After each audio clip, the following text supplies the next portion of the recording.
All right, here's the 2003 Honda Element. Gonna go over the good, the bad, the ugly. Couple scratching the paint right there. Scratching the paint right there. Front tires are decent. All the tires have good tread on them. But these rear tires, both rear tires, have some dry rot, even though they got fantastic tread on them. But I'm just gonna take you around the vehicle. There's no rust on the vehicle. Let's just do the body. It's kind of a ding there. So yeah, it has a salvage title, and I'll show you the reason why. I'll show you the reason why, because you can see the damage there.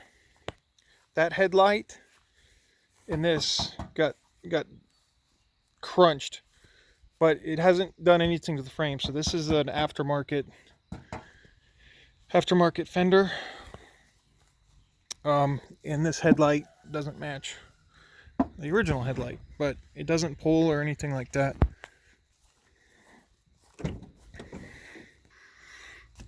Of course, typical Honda Element. This seat is always ripped, and yeah, I didn't clean it out. Cracking the windshield. The seats got a little dirty when I had them in storage, but like I said, you know, the car's in really good shape, like as far as mechanical and all that. It's got the subwoofer. I bought these little clips here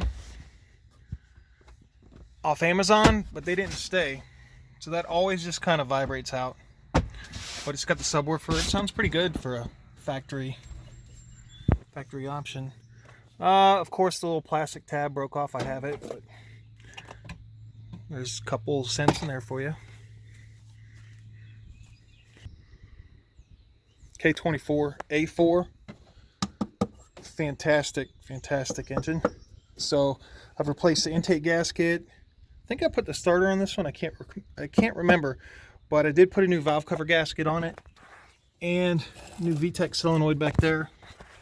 And while I did all that, I cleaned up all the oil leaks. The crankshaft seal, front crankshaft seal was replaced. Yeah, it doesn't leak or anything. It actually runs really good. I replaced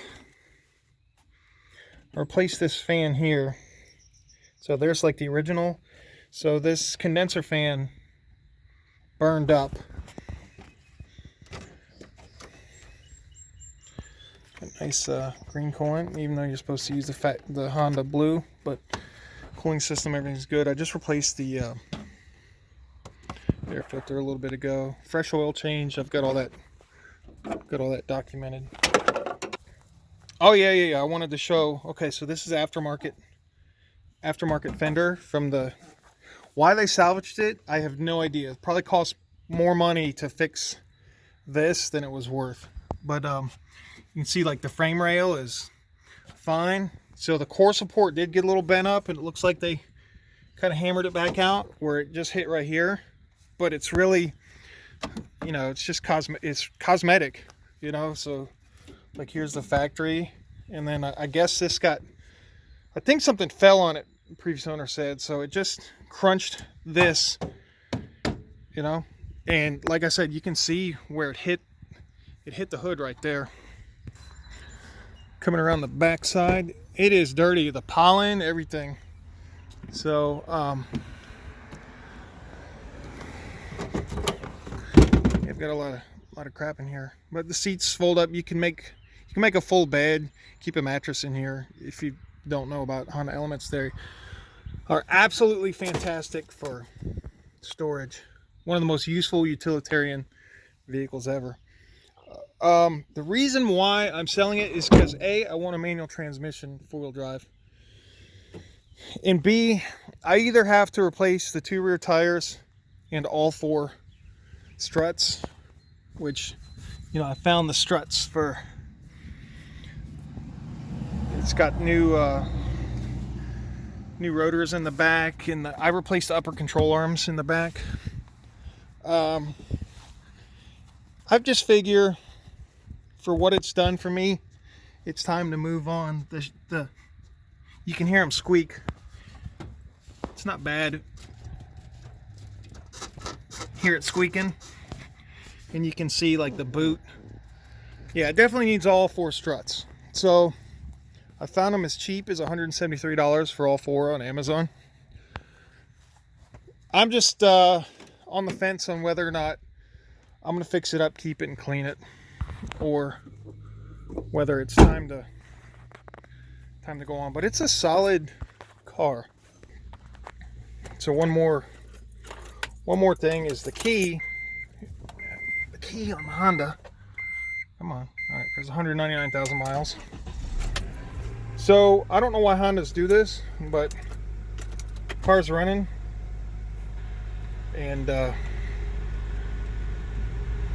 you can just pull it right out. It doesn't fall out when you're driving or anything. I just don't understand. The check engine light is the evap control solenoid, which is underneath by the gas tank. There's a purge valve that opens and closes, and it's stuck. So I need to either try to lube it up or actually just pull it and replace it. That's the only reason for the check engine light. I'm just trying to go over and show everything. Got the roof rack. You know, no smoke or anything. I mean, it's, even though it's kind of dirty and it needs tires and shocks, it's still,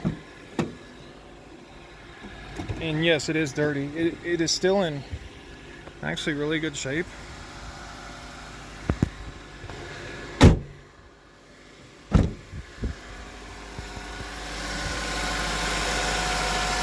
I'm keeping my funnel because that's worth $1.98. But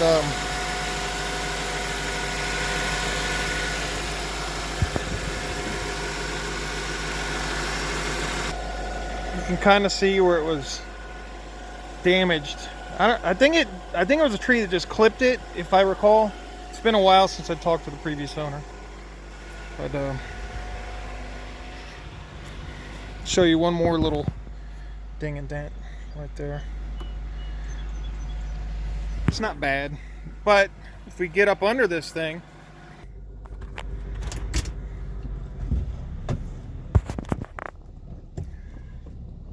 so the windshield, the big things are this windshield and the struts. But it runs and drives fine. Got the old subwoofer, got the line in for the kids, you know, for the kids. All-wheel drive is kicking. This thing actually off-road is pretty nice. It's got the Americanized horn in this version, not the meep meep, the old real style Hondas.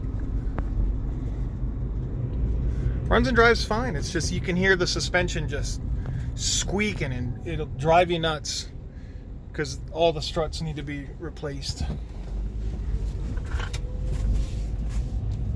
I was gonna try to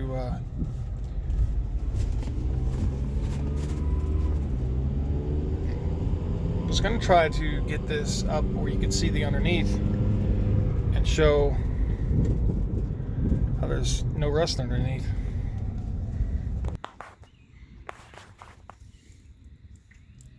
You might be able to see. Yeah, it's not rusty.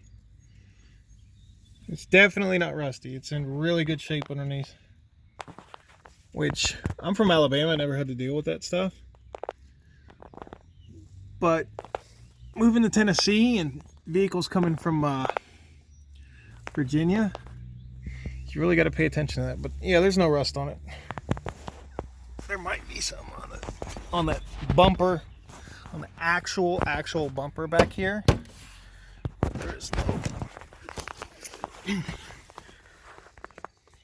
Yeah, so there's some surface rust off. This is the actual bolt-on bumper, so it's pot metal. But I mean, as far as the frame and the suspension and everything,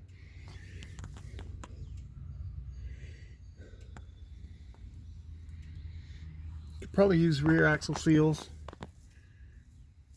They're leaking a little bit, but I mean, as far as anything else, real solid vehicle, really good vehicle.